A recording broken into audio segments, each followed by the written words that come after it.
Get your free copy of the complete tutorial at www.teachucomp.com/free. When you sell anything for your company, you have to fill out one of the sales forms in QuickBooks.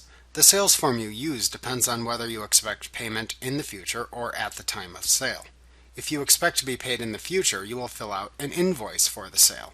Later on, you will match the customer payment you receive to the associated invoice. However, if you take full payment at the time of sale, you will instead fill out a sales receipt to give to the customer. You can create an invoice for a customer by selecting Customers, Create Invoices from the menu bar. You can create a sales receipt by selecting Customers, Enter Sales Receipts from the menu bar. You can see that these forms are very similar in their layout and usage. In this chapter, you will examine how to perform data entry within the sales forms in QuickBooks. Like what you see? Pick up your free copy of the complete tutorial at www.teachucomp.com/free.